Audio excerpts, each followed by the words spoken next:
الفاتحة. بسم الله الرحمن الرحيم. بسم الله الرحمن الرحيم.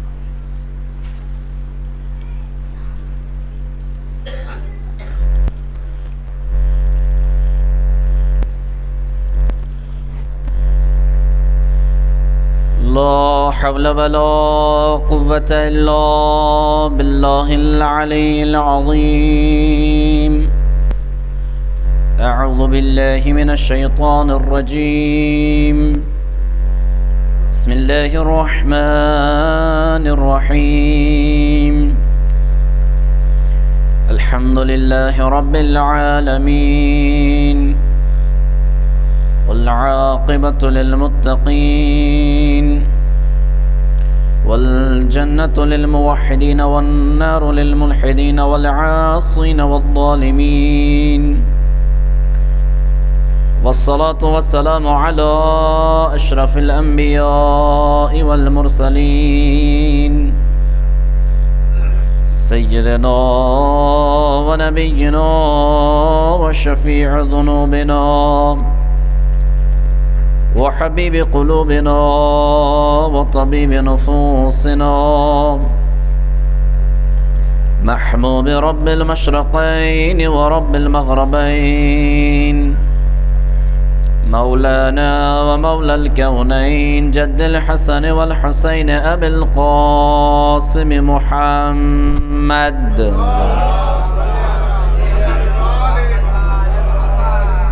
وعلى أهل بيته الطيبين الطاهرين المعصومين المظلومين المنتخبين المنتجبين الذين أذهب الله عنهم الرجس وطهرهم تطهيرا.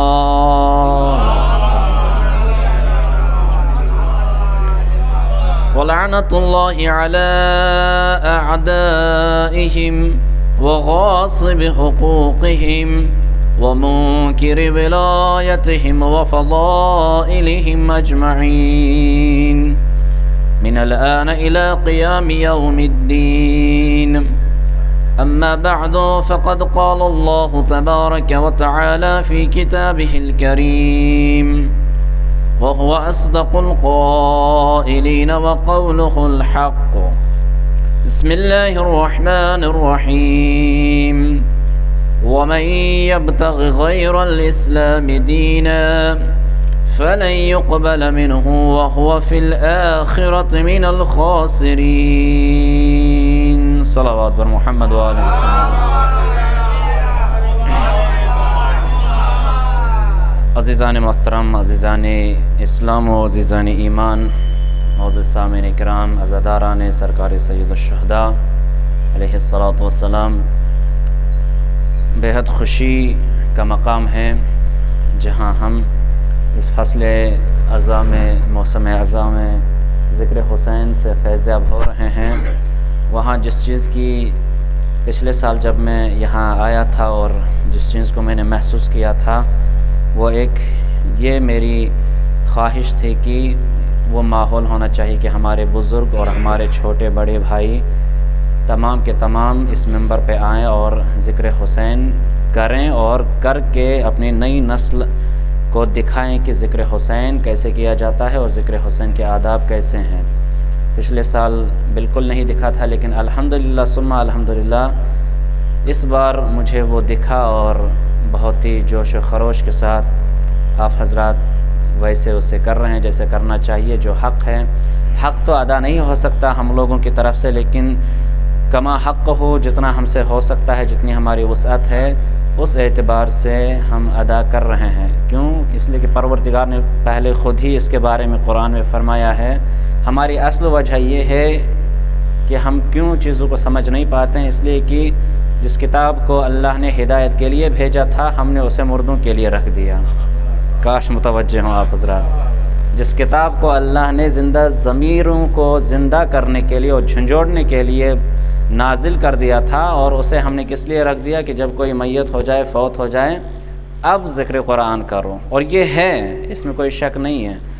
اگر قرآن کے آج کل یہ ہمارے یہاں ماحول بن چکا ہے کہ اگر کسی گھر سے قرآن کی آواز آتی ہے تو سمجھ لیتے ہیں کہ ان کے یہاں کوئی فوت ہو چکا ہے. یہ منظر ہے۔ جس چیز کی طرف اشارہ کر رہا ہوں وہ یہ ہے کہ پروردگار نے بھی یہی فرمایا ہے قرآن مجید میں کہ لا یکلف اللہ نفسا الا وسعها، کہ اللہ نے کسی نفس کے اوپر اس کی وسعت اور اس کی طاقت سے زیادہ کوئی بھی کام نہیں دیا ہے۔ یعنی ہم سے جتنا ہو سکتا ہے حسین کی عزاداری میں، حسین کی عزاداری میں خرچ کرنے کے لیے اور ان کی راہ میں اپنے آپ کو اور اپنے اہل و عیال کو تیار کرنے کے لیے، یا خود عزاداری سید الشہداء کا اہتمام کرنے کے لیے جتنا ہو سکتا ہے وہ ہماری وسعت سے ضرور ہونا چاہیے۔ اس سے علاوہ ہم کر بھی نہیں سکتے اور توفیق بھی نہیں مل سکتی۔ اور الحمدللہ مجھے اب اس سال وہ جو میری خواہش تھی، ہمارا چھوٹا بڑا سامنے آنا چاہیے تاکہ آگے آنے والی نئی نسل ہم سے سیکھے، اور آداب یہ سلسلہ نسل در نسل ایسے ہی بڑھنا چاہیے۔ اور امید کرتا ہوں انشاءاللہ آگے بھی ایسے میرے چھوٹے بڑے بھائی یہ حضرات کئی دنوں سے پڑھ رہے ہیں جو میں آج تک دیکھ رہا ہوں، اور الحمدللہ 2 دنوں سے ہمارے سامنے نئے چہرے بھی آ گئے ہیں، اور یہ ہمارے لیے خوشی کا مقام بھی ہے، اس لیے کہ ہم جس کے لیے خلق کیے گئے ہیں وہ عبادت پروردگار ہے۔ اور عبادت پروردگار میں کئی بار یہ ذکر کر چکا ہوں، عبادت پروردگار صرف مسجد اور امام بارگاہوں میں نہیں ہوا کرتا ہے، عبادت پروردگار اس چیز کو بھی شامل کر لیا جاتا ہے جس نے پروردگار کے ذکر کو زندہ رکھا ہے، تم اس کا ذکر کرو۔ اور جب ہم اس کا ذکر کریں گے جس نے پروردگار کے ذکر کو زندہ رکھا ہے تو یہ سب سے بڑی عبادت کہلائی جاتی ہے۔ ایک صلوات بر محمد و آل محمد۔ حکم ہوا ہے آج مجلس انشاءاللہ آدھے گھنٹے کی ہی ہو جائے، اس لیے کہ آپ حضرات تو مجھ سے زیادہ واقف ہے اس پورے پنجپورے سے کہ یہاں ہر جگہ ماحول مجلسوں کا ہے، جلوسوں کا ہے، تو انشاءاللہ اس کے بعد جلوس بھی ہے کئی جگہوں پر، اس لیے میں مختصر ہی آج پڑھوں گا۔ پروردگار عالم نے اپنی بابرکت کتاب قرآن مجید میں سورہ آل عمران میں آیت نمبر 85 میں ارشاد فرمایا وَمَن يَبْتَغِ غَيْرَ الْإِسْلَامِ دِينًا، کہ جو بھی دین اسلام مبین کو چھوڑ کر آئے گا، دین اسلام مبین کو چھوڑ کر دوسرا مذہب لے کر آئے گا، دین اسلام مبین کو چھوڑ کر دوسرا ایک ریلیجن میرے پاس لے کے آئے گا تو کیا ہوگا؟ فَلَن يُقْبَلَ مِنْهُ، ہم اس سے وہ مذہب قبول کرنے والے نہیں ہیں اور ہرگز اسے قبول نہیں کریں گے۔ وَهُوَ فِي الْآخِرَةِ مِنَ الْخَاسِرِينَ، اور اگر تم ایسے آ گئے دین اسلام مبین کو چھوڑ کر تم کوئی دوسرا مذہب لے کے آ گئے اپنے اللہ کے پاس، تو اب کیا ہوگا؟ تم اب آخرت میں خسارے میں رہو گے، گھاٹے میں رہو گے۔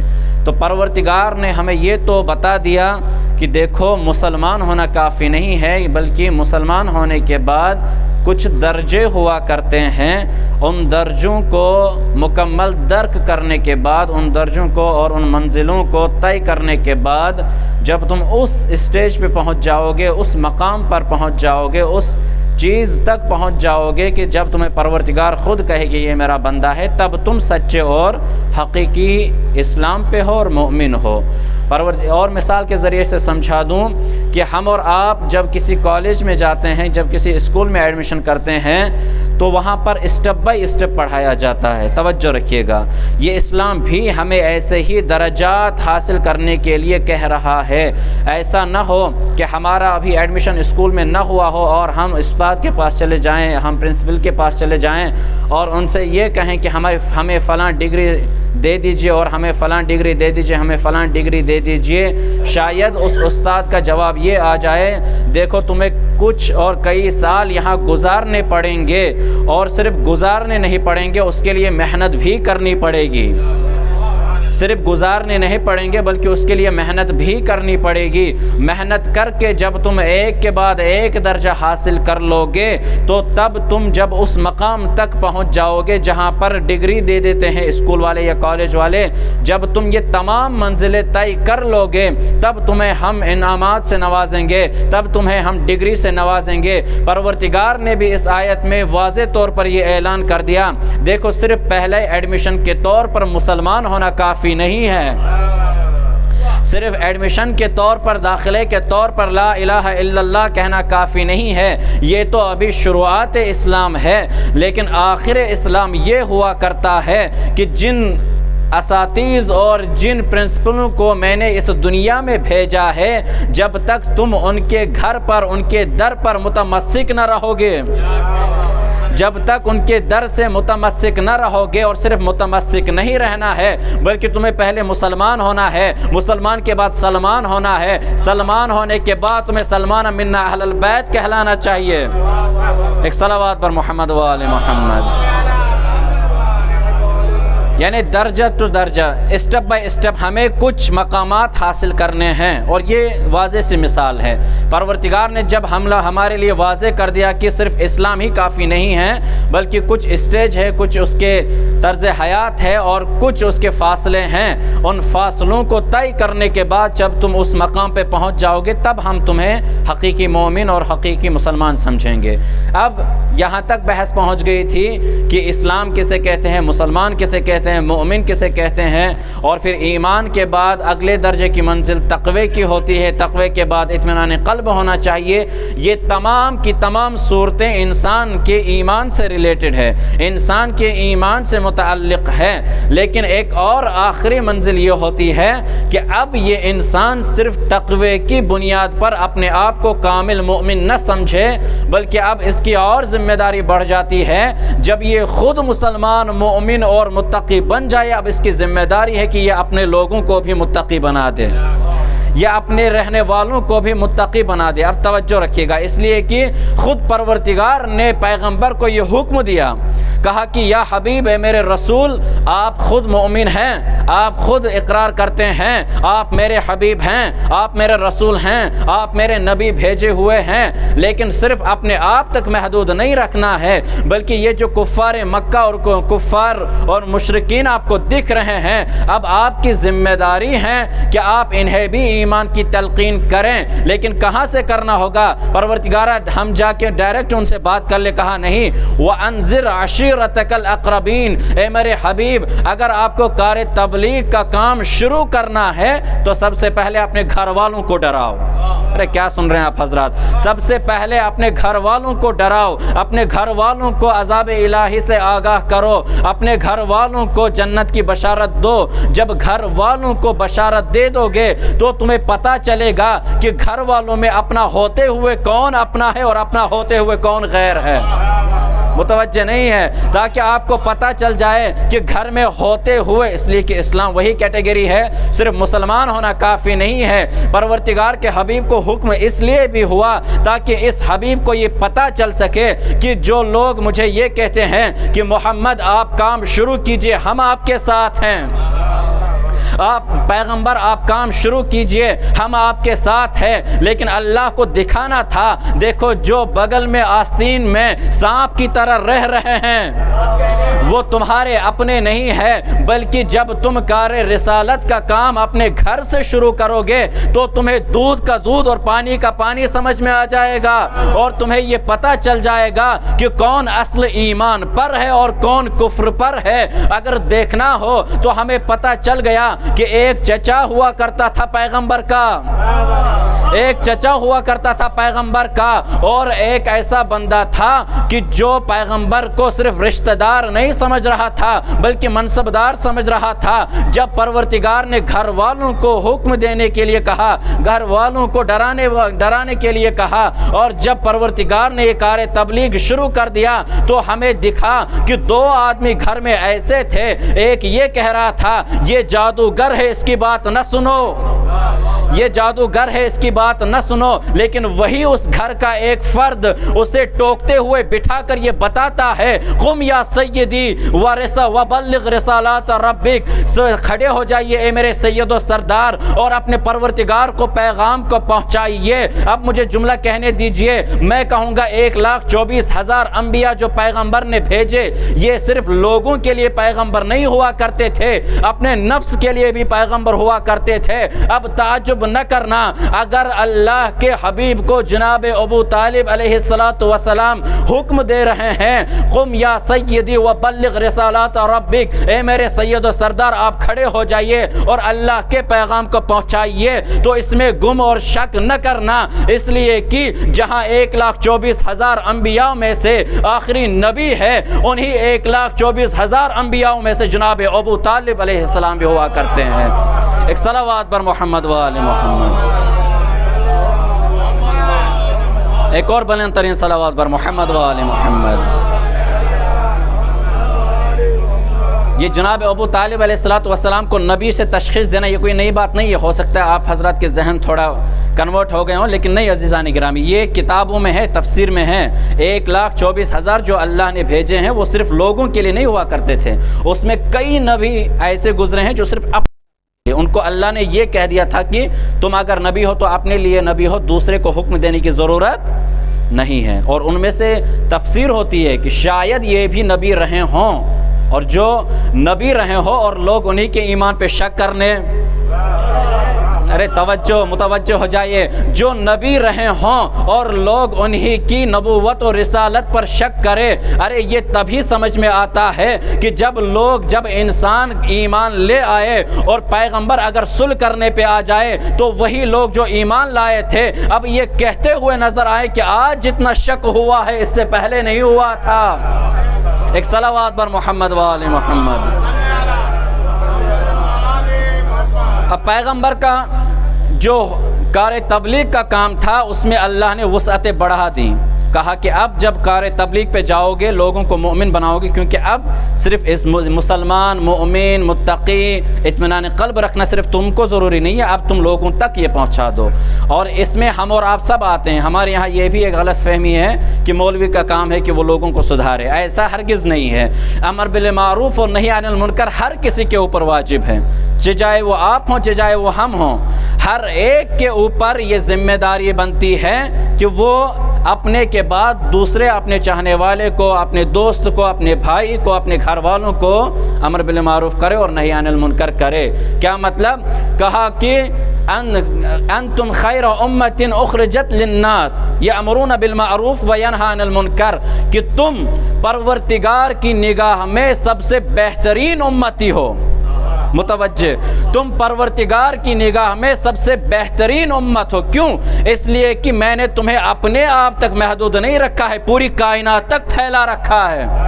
میں نے تمہیں صرف اپنے نفسوں تک محدود نہیں رکھا ہے۔ انتم خیر امت اخرجت للناس وینہی عن المنکر، کہ اس لیے تم با فضیلت اور اشرف المخلوقات کہلائے جاتے ہو کہ تم صرف اپنے آپ کو نہیں بچاتے ہو بلکہ اپنے گھر والوں کو بھی بچاتے ہو، اپنی بیوی بچوں کو بھی بچاتے ہو، اپنا اہل عیال کو بھی بچاتے ہو، اپنے پورے خاندان کو بچاتے ہو، اپنے پورے سماج کو بچاتے ہو، اپنے پوری ملک کو بچاتے ہو، اور جملوں کو بڑھ کر کہوں، ارے یہ ہمیں سمجھ میں نہ آتا، لیکن حالات حاضرہ نے ہمیں دکھایا کہ ایک طرف وہ ملک تھا جو صرف 2 کلمہ شہادت پڑھ رہا تھا، اور ایک طرف وہ ملک تھا جو 3 شہادتوں کی گواہی دے رہا تھا۔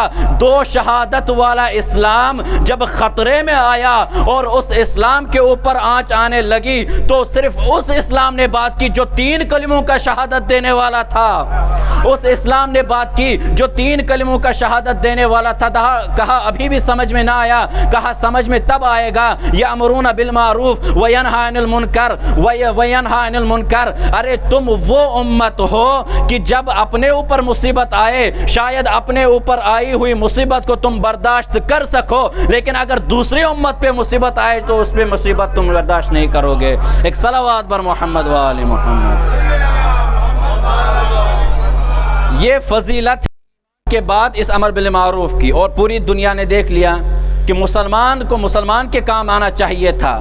مسلمان کہہ رہا ہوں، میں مومن نہیں کہہ رہا ہوں، مسلمان کو مسلمان کے کام آنا چاہیے تھا، لیکن وہ مسلمان ارے وہ دکھے گا بھی کیسے؟ وہ اگر خود پیغمبر کی بزم میں رہتا تھا تو چھپ چھپ کے رہتا تھا، وہ کبھی دکھنے والا نہیں ہے، اور اگر غار میں بھی چلا جاتا تھا تھوڑے سے سانپ کو دیکھ لیتا تو ڈر جاتا تھا۔ ایک صلوات پر محمد و آل محمد۔ جب اسلام یہاں تک محدود رہتا ہے پھر یہ دکھنے والا نہیں ہے، لیکن جب ایمان کی منزلوں کو طے کرتا ہے تب جا کے یہ سمجھ میں آتا ہے کہ نہیں اب مومن ہے۔ اور پوری دنیا نے دیکھ لیا، امر بالمعروف کی منزلت کو دیکھا، ہمارے لیے بہت ساری چیزیں پوشیدہ تھی۔ میری یہی عقل ہے اور میں جہاں تک آج تک پڑھتے پڑھتے پہنچا ہوں مجھے یہی سمجھ میں آتا ہے، آج تک ہم لوگ کتابوں میں پڑھتے تھے لیکن پروردگار نے کیا نظام بنا دیا، حالات حاضرہ کو ہی کتابوں کا ایک منظر پیش کر دیا۔ کہا آج تک تم جو تھیوری پہ تھیوری پڑھ رہے تھے تم نے صرف یہ سوچ لیا تھا قرآن ایسا ہے، اہل بیت نے ایسا کیا، ارے ہمیں تب سمجھ میں نہیں آ رہا تھا کہ اہل بیت نے ایسا کیا، لیکن یہ ایک گروہ تھا جس نے ہمیں کر کے دکھایا بیت کیسے تھے، جس نے ہمیں کر کے دکھایا کہ اہل بیت کی راہ کیا ہوا کرتی ہے، اہل بیت کا مشن کیا ہوا کرتا ہے، اہل بیت کی سوچ کیا ہوا کرتی ہے۔ ارے وہ اور بات ہے جو یہ کہتے ہوئے نظر آئیں کہ یہ شیعہ ہے ان کے یہاں سے کھانا حرام ہے، یہ شیعہ ہے ان کے یہاں سے کھانا حرام ہے، ارے تم اس کو تو کھا رہے ہو کہ جو نہ کلمہ شہادت پڑھ رہا ہے نہ اللہ کی وحدانیت کے اوپر تم اس کا تو کھا رہے ہو جو اللہ کی وحدانیت کا گواہ نہیں دیتا، جو رسولت کی رسالت کو نہیں مانتا، لیکن جو اللہ کی وحدانیت کو بھی مان رہا ہے، رسول کی رسالت کو بھی مان رہا ہے اور امام کی امامت و ولایت کو بھی مان رہا ہے۔ تو اس کا مطلب یہ ہے کہ مجھے تو وہ مسلمان لگ رہا ہے، تم مسلمان نہیں لگ رہے ہو۔ ایک صلوات پر محمد و آل محمد۔ اللہ یا رسول اللہ یا علی اللہم صلی علی محمد و آل محمد۔ اس بندے کا تم کھانے کے لیے کہہ رہے ہو کہ جو نہ اللہ کو مانتا ہے نہ رسول کو مانتا ہے اور جو ان تینوں کو چلو تین کو نہ چھوڑیے، آپ کو چڑ اسی چیز سے کہ تیسرا نہ مانا جائے، ٹھیک، جو اللہ اور رسول کو مانتا ہے اسے تم کافر کہہ رہے ہو۔ اب توجہ رکھیے گا، اسے تم کافر کہہ رہے ہو، جو اللہ اور رسول کو مانتا ہی نہیں اسے تم مسلمان سمجھ رہے ہو، اسے تم مسلمان سمجھ رہے ہو۔ کہا یہ ان کی غلطی نہیں ہے، یہ ان کے بزرگوں کی غلطی ہے، یہ ان کی غلطی نہیں ہے، یہ ان کے بزرگوں کی غلطی ہے۔ ارے وہ لوگ وہی ہوا کرتے تھے کہ شیطان بھی دیکھ لیتا تھا تو راستہ بدل لیتا تھا۔ ایک صلوات پر محمد و آل محمد۔ ایک اور بلند ترین محمد و آل محمد۔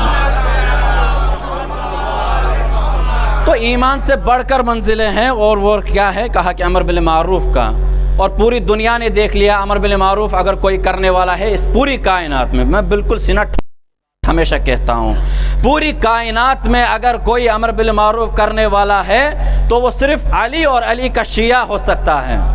متوجہ ہو جائیے، علی اور علی کے چاہنے والے ہی ہو سکتے ہیں۔ کہا کیسے؟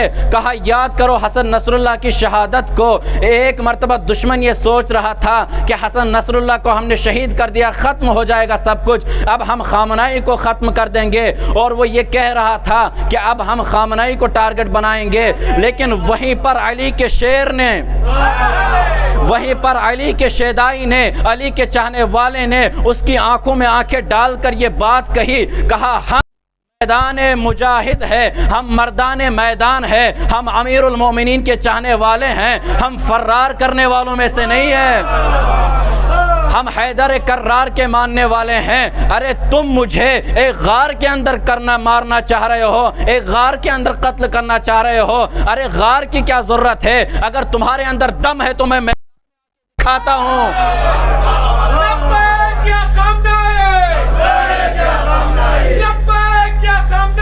لبیک یا خامنائی، اللہم صلی علی محمد و آل محمد وسلم۔ ارے غار کی کیا ضرورت ہے، اگر تم اپنے آپ کو سپر پاور مان رہے ہو تو دیکھو میں غار کے اندر نہیں ہوں، بلکہ میں آؤں گا اور نماز پڑھنے کے لیے آؤں گا۔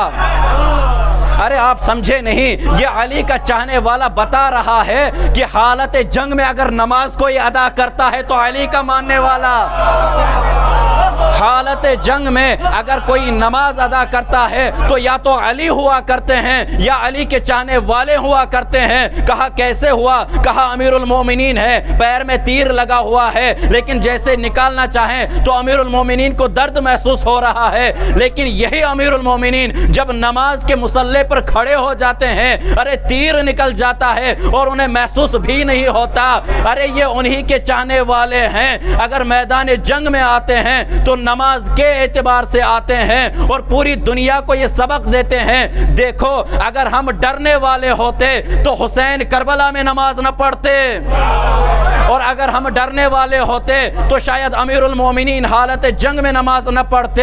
ارے ہم نماز پڑھنا یہ بتا رہے ہیں کہ اگر کوئی ان ظالموں سے ٹکرا سکتا ہے، ان کی مخالفت کر سکتا ہے، تو یا تو علی ہوں گے یا علی کے شیعہ ہوں گے۔ اور میں نماز میں آ کر یہ بتلا رہا ہوں کہ تم چاہے لاکھ کوششیں کرو، ارے غار تو دور تم میدان میں بھی نہیں مار سکتے، غار تو دور تم میدان میں بھی نہیں مار سکتے۔ اور پوری کائنات نے دیکھا جہاں علی کا شیر عبادت کے مصلی پہ کھڑا تھا وہاں نیتن یاہو غار میں چھپا ہوا تھا۔ جہاں علی کا شیر مصلی عبادت پر کھڑا تھا وہاں پر وہ ظالمین لوگ غار میں چھپے ہوئے تھے۔ کہا تعجب نہ کرنا، اس لیے کہ یہ جن کو اپنا پیر و مرشد مان رہے وہ بھی غار میں رہتے تھے، یہ جن کو اپنا پیر و مرشد مانتے ہیں وہ بھی غار میں رہا کرتے ہیں۔ کہا اب بالکل تعجب نہ کرنا، جن کا امام جیسے ہوا کرتا ہے وہ لوگ ویسے ہی جیالے ہوا کرتے ہیں۔ ایک صلوات بر محمد و آل محمد۔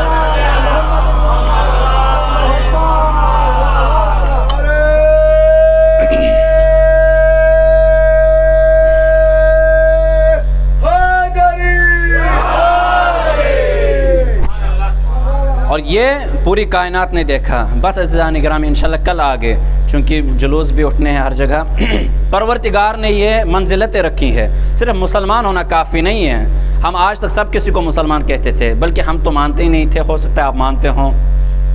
توجہ، ایک صلوات پر محمد و آل محمد۔ ہم تو نہ آج سے پہلے مانتے تھے، چونکہ میرا مزاج کشمیری مزاج ہے اور پوری کائنات جانتی ہے کہ کشمیریوں کا مزاج بالکل انقلابی مزاج ہوتا ہے۔ کاش متوجہ ہوں آپ حضرات، کہیں انقلاب دکھے یا نہ دکھے، ایران میں بھی دکھے یا نہ دکھے، لیکن کشمیر میں ضرور دکھتا ہے۔ ایک صلوات پر محمد و آل محمد۔ میرا تو مزاج پہلے سے ہی ان سے ہٹ کے تھا، مسلمان تو کہنے کے لائق ہی نہیں ہے۔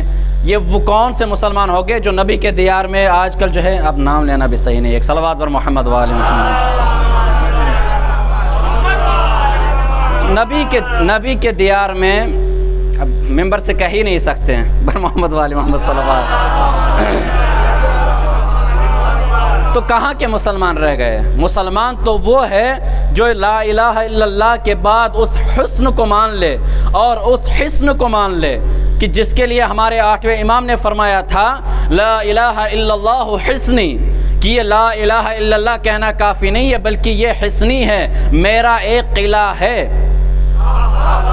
قلعے میں کیا کیا ہوتا ہے؟ کہا قلعے میں فوج بھی ہوا کرتی ہے، قلعے میں فوج کا سر و سامان بھی ہوا کرتا ہے، قلعے میں غریب لوگ بھی رہتے ہیں اور قلعے میں امیر لوگ بھی رہتے ہیں، یا اور واضح طریقے سے کہہ دوں قلعے میں ہر وہ چیز مہیا ہوا کرتی ہے جو اللہ نے اس انسان کے لیے مہیا کر رکھی ہے۔ تو جب یہ قلعہ ہے اب ہر کسی کو چاہیے کہ وہ اس قلعے میں داخل ہو تاکہ وہ شرور انسان اور شرور شیطان سے دور رہے، یا جملوں کو بدل کر کہہ دوں اور آسان لفظوں میں کہہ دوں، اس قلعے کے اندر جانا اس بات کی گواہی ہے کہ اگر باہر سے کوئی دشمن ملک تمہارے اوپر حملہ کرے تو تم جان اگر بچا سکتے ہو تو قلعے کے اندر جا کر بچا سکتے ہو، قلعے کے اندر جا کر بچا سکتے ہو۔ امیر المومنین کے اس خون نے شاید اسی چیز کی طرف اشارہ کیا ہو کہ صرف لا الہ الا اللہ کہنا کافی نہیں ہے، لا الہ الا اللہ حسنی، یہ میرا ایک قلعہ ہے، فمن دخل من حسنی، کہ جو بھی میرے اس قلعے میں داخل ہو